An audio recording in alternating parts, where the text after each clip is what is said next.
Hello everyone, welcome to the webinar of The Biggest Elephant in the Room. My name is Betty. Today I would like to take you to explore one topic, which is on the one side you might find very familiar ways, but on the other side you might also find very strange. And that topic is language translation and interpretation in cross-culture activities. So, as is probably known to all, that language translation and interpretation is one of the integral part of any kind of cross-cultural communication activities. So, in the business settings, and doesn't matter what's your occupation, what's your profession, and what's your job, or what's a specific task you deal with, and everybody use language to communicate and coordinate with each other. So we could say that without language translation or interpretation, there probably will be no cross-culture communication or any kinds of cross-culture exchange and interactions. So before we get into our main topics today, I would like to first of all invite you to take a look at this following video. While watching this video, I would like to also ask you to think about these following two questions. So the first question is, according to your tuition, how do you think the interview in this video going on? Do you think the interviewee and interviewer has a effective conversation and good chat with each other? And the second questions, and also according to your intuition, how do you think of the language interpreter performance? Well, I know you're probably going to say, I do not understand the other language the language interpreter speaks. But it's fine. Actually, this is probably very similar to the most cross-culture activities or communication events you may have participated in the past. I think most of the time you also have to depend and rely on your intuition to make a judgment whether the language interpreters has done a good job or not. So in this video, you can also use your intuition to try to make a guess, make judgment. How do you think the language interpreter work?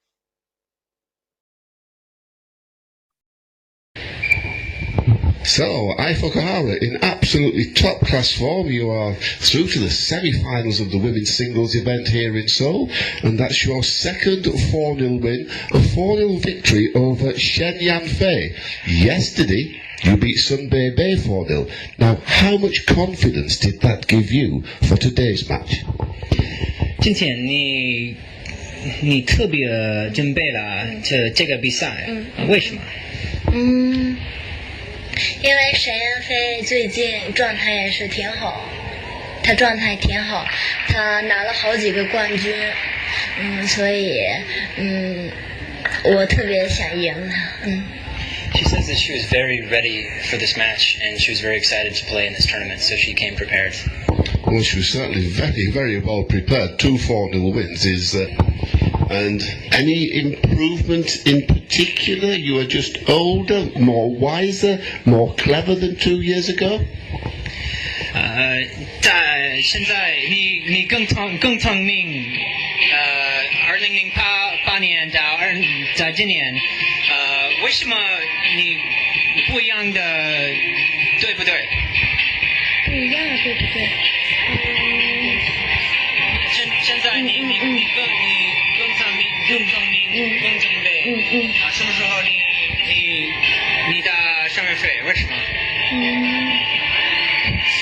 我觉得他这个几天有可能没训练，他今天状态也不是特别的好吧，然后我今天打的也好。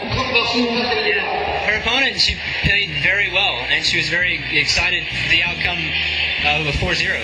The semi-finals of the women. So, how do you think about the answers to the questions that I just asked you? Well, the thing is, you can keep the answer to yourself. But here is what I want to share with you. That is, the language interpreter in the video, like almost made up all the language interpretation himself. But what is amazing is actually you could see under such circumstances, the interviewer and interviewee had successfully finished their conversation. At least during this interview was taken, neither of them figured out there was anything wrong with each other or there's anything wrong with the language interpretations. Not until this video and this interview has been broadcasted later, some of the audience who understand English and also Chinese at the same time figure out the failure of language interpretations and of course the failure of these conversations. In other words, if this interview has never been broadcasted, probably nobody will figure out there's a failure of language interpretation except the language interpreter himself. Okay, now let me ask you this. Among all those cross culture business meetings, conferences, and activities that you have been participate in the past, how many of them are open to the public? And how many of them are private? And how many of them are just closed door meetings? And how many of the language interpretations that happen at those meetings have been through serious evaluations? Or do you think there are possibilities that some of the language interpretation failures that happened at those cross-culture business meetings and activities that you have been participated in the past just never been found out, not mentioned being corrected in the first place? And I think come to this point, the answer should be very obvious. So now, with this background of today's webinar, let's get back to discuss the main topic. So today we're going to cover 3 topics. And first of all, let's take overview of what they are. So first of all, we will take a look at what the real power and influence of language translation or interpretation in cross-culture business activities. And second, we will discuss about the challenge of using and evaluating language translation and interpretation in cross-culture business activities. Probably these challenges are exactly the reasons why the language translation and interpretation issue is such a biggest elephant in the rooms. Last but not least, I guess this is probably the very reason everybody come to today's webinar. That is what you can do about it. So let's take a look at the first topic. So like we have mentioned in the very beginning of the webinar, that language is the foundation of any kind of communication activity. So language translation or interpretation is a foundation of any kind of cross-culture business activities. So we could say if there's no language translation or interpretation, there will be no cross-culture business activities. So the language translation or interpretation does has a power to make or break a connections or communication. And it functions like a bridge. The people who try to communicate with each other through language interpretation or translation, it's just like people who standing on the two sides of a river, that they have to depend on the bridge to be able to connect and meet with each other. And if there's some quality with this bridge, for example, the bridge collapse, it is impossible for people to meet and connect with each other on the bridge. So, in other words, if there is no effective and no functional translation or interpretation, there will be no effective cross-cultural communication, understanding, or cross-cultural business interaction of any kind. So I think now it's a time that everybody comes up with the question that since it is so important, why nobody noticed about this? How the language translation and interpretation becomes the biggest elephant in the room. And what are the real challenging for people to use and evaluate language translation or interpretation in cross-culture business activities? I think the answer might not be that difficult or hard to guess as well. So if we could give analogy about the translated or interpreted text that language interpreter or translator provide, then the translated or interpreted text is just like invisible product. Usually people don't know what the product is because if you do not speak the other side language or you have a very limited capacity of other side language, of course, you don't know what is a translated or interpreted text. And also people have no idea how this product is made because the whole process of production is only going on in language interpreter or translator's mind. And people also have no idea about how this product is used, meaning like how the audience interpret the text. So in business domain, language translation or interpretation is probably the only unique activity that people do not participate in any part of the production and also have no idea how the language interpretation or translation is made, no mention about to understand the final product. And most of the time, people just hold an unconditional faith that the language translation or interpretation must work and has to work. However, the reality does not always turn out like that way. Well, just like the articles that you have read before you joined today's webinar, which features some of the biggest disaster that happened in the world result from the failure of language interpretations or translation, and also the interview you have watched in the beginning of the webinar, that this is totally a failure of communications. So what can we do about it? Well, as a matter of fact, contrary to what many people believe, there are actually many things we can do to manage language interpretation or translation activities and improve the quality and effectiveness of this activity. Under the circumstances that you don't speak the other side of language or you have a limited capacity of the other side language. For example, like make evaluation of the cross-culture activities that you're going to engage with to see whether you're ready to deploy language translation or interpretations or not. Meaning sometimes you have to make some amendment or improvement or even recreate the message of your communication before you bring in language interpreter or translator. Because there might be some messages that people from another culture background just find it hard or uncomfortable to comprehend.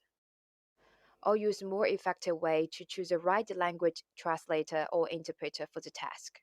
The truth is, there are lots of misunderstandings that people have about how to choose the right language translator or interpreter, and I will give some examples very soon.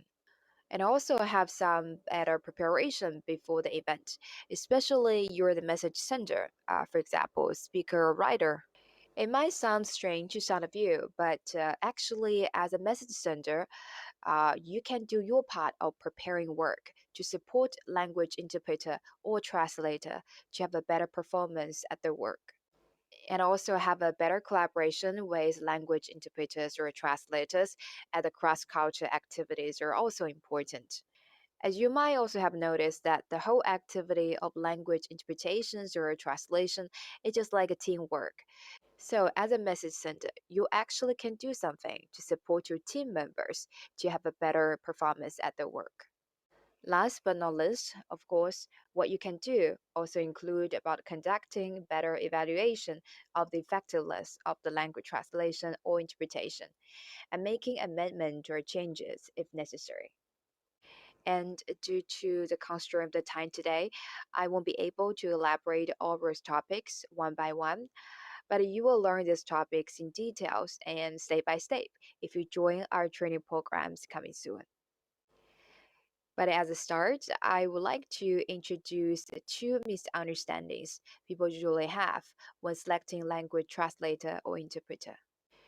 So the first misunderstanding is anyone who can speak two or more than two languages can act as a good language interpreter or translator for any cross-culture business activities. And the second misunderstanding is as long as you can find the language interpreter or translator who claims he or she knows the terminology or buzzwords in your industries or your field, then you got the right interpreter or translator. So let's take a look at the first misunderstanding. First of all, we need to distinguish two concepts: business setting and non-business settings. The ways how we evaluate language and language translation or interpretations are not entirely the same in these two settings. So in cross-cultural business setting, language translation or interpretation is treated as a tool. So it is expected to have certain function, and the way to evaluate the language interpretation or translation is to see whether these activities and whether the translated or interpreted text helps to reach the given goal of business activities and communication. And in non-business settings, for example, language interpretations or translation for literature work, novels, poetries, fictions, and other creative content, the evaluation of language and language interpretations or translation will put more weight on the beauty or we call aesthetics of language, but less on function. That is also why people can often find different translated versions of the same famous literature works done by different translators. And if you read and compare with those different versions of translation, you will see very different styles of language that different translators use. So it is absolutely not like anyone who can speak two or more than two languages can act as good language interpreter or translator for cross-cultural business activities. Even if a person whose profession is English literature or English language, he or she might be able to do a good job of translating or interpreting creative works like poetries, novels, and fiction, but he or she might not be able to provide effective interpretations or translation for business communication activities if he or she has no real business communication experiences. Now, let's take a look at another misunderstanding. So, as long as you can find a language interpreter or translator who claims he or she knows the terminology of your field or industry, then he or she can be a good language interpreter or translator for you. So, why this is also a big misunderstanding? Well, let me ask you three questions. First of all, do you know how many terminologies that you have in your field or your industry? And second, do you know what are they? I mean, can you write a list? And the third, do you think all people would agree with your list and have nothing to add or delete? Honestly speaking, I think the answer would not far from I don't know. So here you have it. The reason that you cannot choose the language translator or interpreter solely based on his or her knowledge on the so-called terminology in your field or your industry is there is no such a shared list of the terminology of any field or industry. In practice and in reality, there is no single universal standard to categorize what words are terminologies and what words are not. So a person A might think a certain word is a terminology, but person B might not, and vice versa. And second, one of the biggest characteristic of language is it changes all the time. So it also reflects the so-called terminology that is used in any field or industries. So simply put, there is nobody could have the list. That list includes all the terminology that are agreed and also used by all people from certain industry or field at given time. And now I hope you understand why a person who has the so-called terminology knowledge of certain field or industry is not the guarantee that he or she is a right or competitive language translator or interpreter for certain tasks. Of course, except the two misunderstandings that I mentioned above, there are also many other misunderstandings that people have when it comes to select language translator or interpreter. For example, people often believe the following criteria could also be used as important evidence to know the competitiveness of the language translator or interpreter. For example, the certificates of language translation or interpretations or how long this person has practiced language translation or interpretation, or who are the clients and what kind of level of clients this language interpreter or translator has worked for. Well, the truth is, they are not necessarily wrong criteria to look into, except when this criteria is being treated as absolute guarantee for choosing competitive language translator or interpreter, they can be very misleading.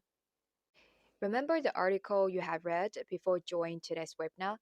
What do you think the professional background of those language translator or interpreters who indirectly create some of the world's biggest disastrous events?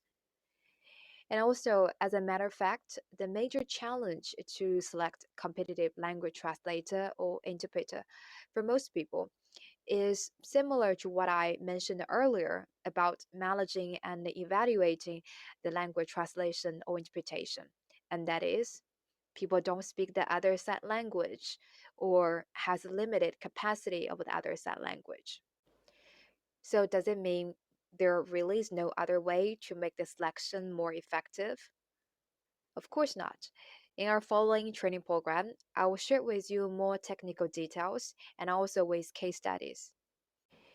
You will learn how you can still make more effective selection even if you do not speak the other side language.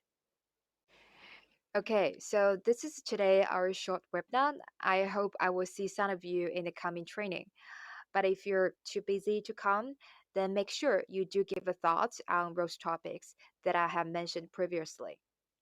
So the topics like evaluating whether you're ready to engage language interpreter or translator, or you need to actually work and make some improvement of your message first, or how to choose a right language interpreter or translator to collaborate with, or how to do the preparation on your site, and how to collaborate with language translator or interpreter, and also how to evaluate the effectiveness of the language interpretation or translation, so on and so forth.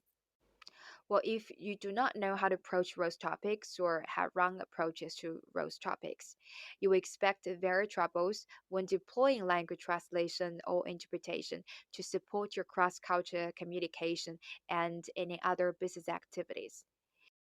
And I believe by now you also have known the great damages that can be brought to your activities by the failure of language translation or interpretation. So I wish you all the best and I hope to see you soon. Bye.